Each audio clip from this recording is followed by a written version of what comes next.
I'm getting ready to walk into my serving position, and I just felt like it's on my heart to let you all know that if you are working a job, a 40-hour-a-week job, especially a desk. So let me tell you this shit that pisses me the off. I quit this job that I had for literally a month. It wasn't a good fit. It wasn't enough money. I needed more earning potential. I knew that there's gonna be better.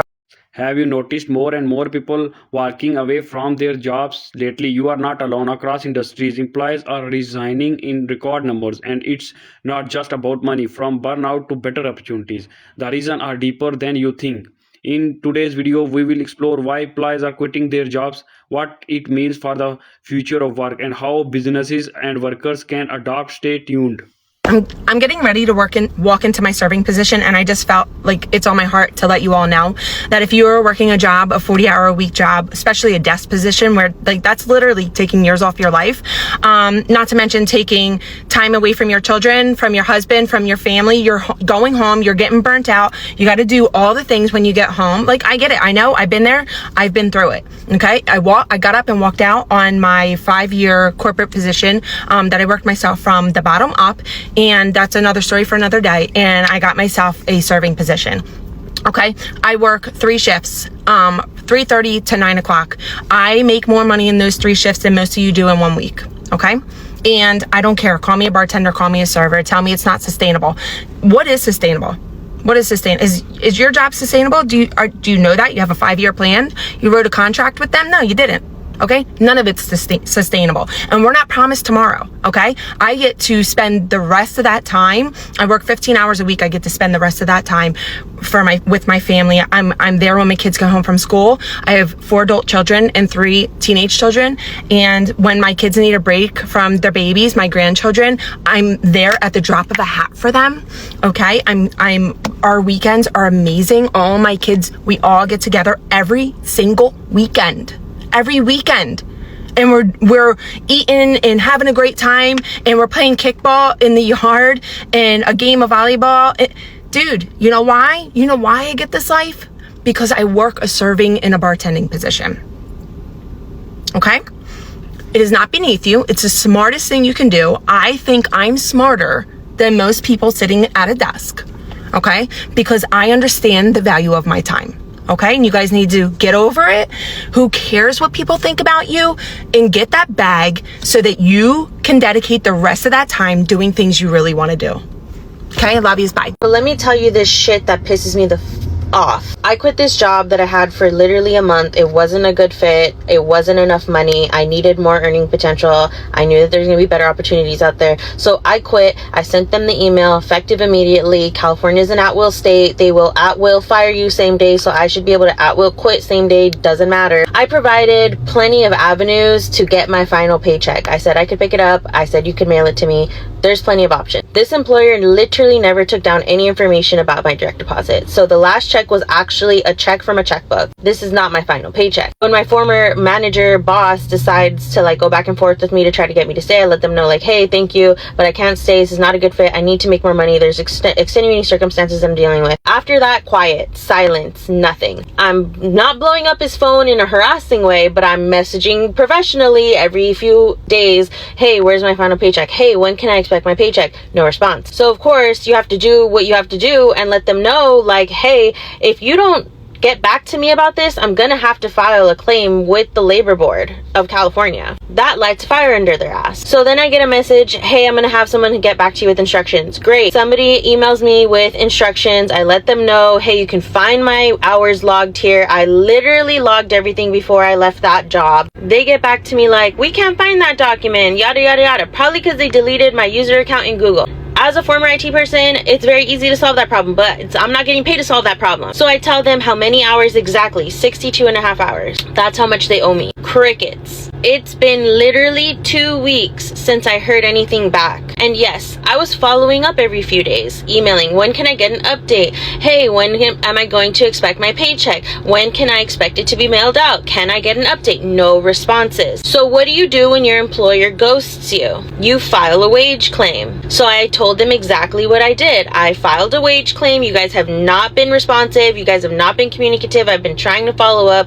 Cricket. Still nothing. So it comes this week. week. I am texting, I'm calling, I'm trying to reach out, I'm trying to get this check. Because at this point, it has been a month since I've left this job. I'm behind on rent. I had to borrow money for a car payment. I had to borrow money for my car insurance. Because I'm not trying to get my car repoed and not ever to be able to buy a fucking car again because someone's trying to be petty with me. No responses. So today, como pura chingona, I pull up to that fucking office. And lo and behold, as the universe has it, he's literally walking out to his car as I pull up. And I'm not trying to like confront him or start shit and get wild. I literally just go up to him and say like, hey, I really need this paycheck. He's all like, hey, how are you doing? Get out of my face with that. He claims he has nothing to do with paying hours and all the yada yada. All of a sudden he's hands off. So get this. He says, well, I was told there was something about a wage claim, so I just thought like, you know, we just gotta like wait and see how this plays out. Oh, so you were trying to see how far I would take it. You had no intention of paying me until it was legally necessary to do so. You were trying to push it to a lawsuit. And this is the kind of shit that I can't fuck with. My credit cards don't care that you want to wait it out. My car lease financer does not care. Literally, nobody cares that you're gonna do that. I just need to have the money. And this person who's wealthy, okay, they can just be unharmed, unscathed, because what's a few $1,000s to an attorney who drives a Maybach? That's the kind of shit that pisses me off. So they claimed that they're going to clear my hours tonight and that I'm gonna go pick up a check tomorrow. So let's see what happens. But this is the shit that pisses me off, and this is why you need to know your rights as an employee in the state that you live in. Because imagine that I did not do what I did, they would absolutely not pay me. They don't care. They are going to find a replacement so fucking fast. They don't fucking care. They only care about the fact that you are inconveniencing them, because that means that they need to put more fucking work into hiring somebody new. Otherwise, they just don't care. They don't care about you. They don't care about your life. They don't care about the new opportunity. They don't care about your reasons as to why you have to leave so abruptly. They only care about the fact that you leaving abruptly is going to put them in a very inconvenient position. They don't care about the fucking mistreatment that has kind of caused you to be okay with leaving so abruptly. Is waiting 2 more weeks of this fucking abuse and mistreatment really worth having a better reputation? No, it's not. I quit my federal government job back in January, so let's finally talk about it. So as you may or may not know, because I really wasn't ready to talk about it, I didn't know how to talk about it, I have gone through a career shift since I left my job in January. I was with the federal government for nearly 10 years, and it was very bittersweet because I actually loved what I did. It wasn't because I was necessarily looking for a new opportunity or because I was unhappy in my previous one. In the most basic way, I did it because I'm stubborn. I did it because I wanted to leave on my terms and not on somebody else's terms. At this point, you all have seen that there have been large federal downsizing efforts. Those were, of course, talked about prior to this year, back in the fall, even before that. And I knew that there was a possibility that I may be leaving my job at the hands of someone else. I didn't want that to be the case. I knew that in leaving in January, the market was in a good place for my retirement. I could keep it where it was or transfer it into a different type of investment account. I also knew that I had a certain vested status within the government, meaning that should I want to return in 4 years, in 8 years, ever, that I still had kind of that status to be able to re-enter the workforce. It was a very hard decision because I love what I did, and honestly, I've been having kind of like an identity crisis since that very moment. But of course, like financially, I did have a backup. I was doing a lot of user-generated content. I had just a lot going on in the digital sphere. Actually, in some ways,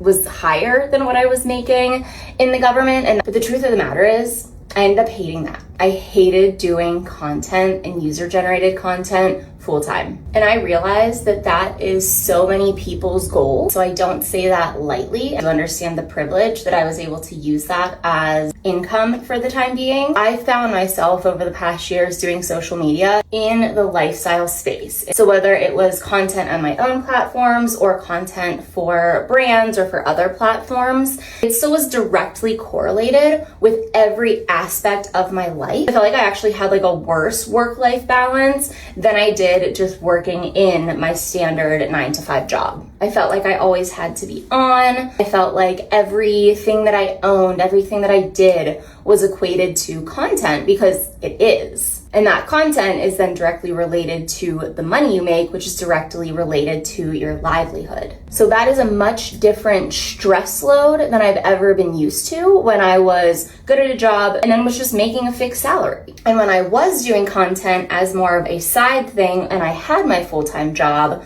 I had full motivation to do it. It was extra money, it was fun money, and there was no stakes involved in it. But when I started doing it, with the stakes being my livelihood and my family's livelihood, I then lost all motivation to do it. That follow know that I've taken quite a few long breaks this year, which I haven't done in years. I've posted every day, multiple times a day, consistently for years now. And you'll notice that I haven't started posting again until recently. And that's because I've re-entered my preferred workforce. I do really want to share a bit about my professional life because it's something that truly does identify who I am as a person. And now I'm meshing my previous professional experience into consulting, my own run consultant, and then I'm also bringing in a little bit of the fitness world into my career because that's a side passion and something I have always wanted to do. So more to come, but yes, I did leave my federal job. I left because I didn't want to lose my job on somebody else's terms. Just to be completely transparent, I didn't think that this time in history was a time to be completely apolitical, nonpartisan, and not be able to say something, because career civil servants are nonpartisan. They have no allegiance or tie to whoever the president and the administration is. I didn't want to have to keep my mouth shut about things that I disagree with.